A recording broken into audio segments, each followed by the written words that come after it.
صاحب صدر کی اجازت سے شجر ہستی پہ جو اشکوں کا ثمر لگتا ہے،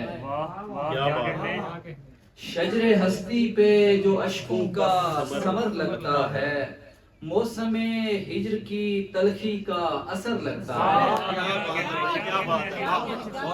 شجر ہستی پہ جو اشکوں کا ثمر لگتا ہے، بھائی سبحان اللہ، موسم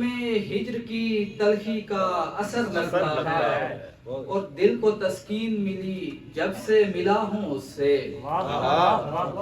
دل کو تسکین ملی جب سے ملا ہوں اس سے، یار وہ شخص مجھے اہل نظر لگتا ہے۔ دل کو تسکین ملی جب سے ملا ہوں اس سے، یار وہ شخص مجھے اہل نظر لگتا ہے، کیا بات، اور ایک سنسان محلہ ہے میرا سینہ، اور ایک سنسان محلہ ہے میرا سینہ، اور اس محلے میں یہ دل کیس کا گھر لگتا ہے۔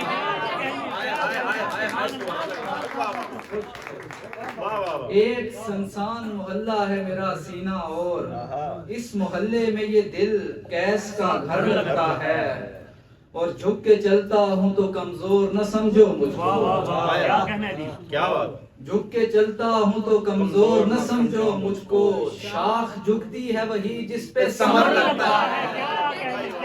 جھک کے چلتا ہوں تو کمزور نہ سمجھو مجھ کو، شاخ جھکتی ہے وہی جس پہ ثمر لگتا ہے، اور خود میں جھانکا تو کھلا مجھ پہ کہ دنیا میں کیوں، خود میں جھانکا تو کھلا مجھ پہ کہ دنیا میں کیوں، ایک انسان کو انسان سے ڈر لگتا ہے۔ سبحان اللہ بھائی بابا، اور میرے شعروں پہ سبھی واہ کیے جاتے ہیں، میرے شعروں پہ سبھی واہ کیے جاتے ہیں، کون سمجھے گا میرا خون جگر لگتا ہے۔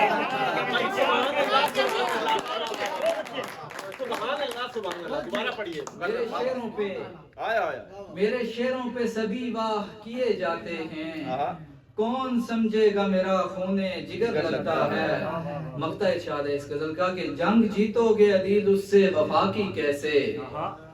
جنگ جیتو گے عدیل اس سے وفا کی کیسے، جس کا ہر عیب زمانے کو ہنر لگتا ہے۔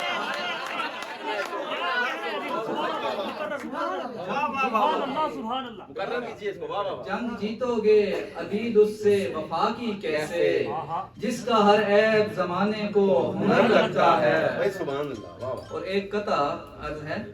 کہ چشم یعقوب تو ایوب سا دھیرج لے کر، چشم یعقوب تو ایوب سا دھیرج لے کر، وادی ہجر کی ہر راہ سے ہو کر آیا،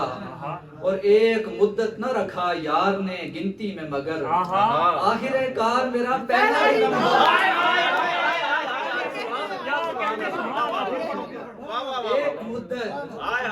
ایک مدت نہ رکھا یار نے گنتی میں مگر،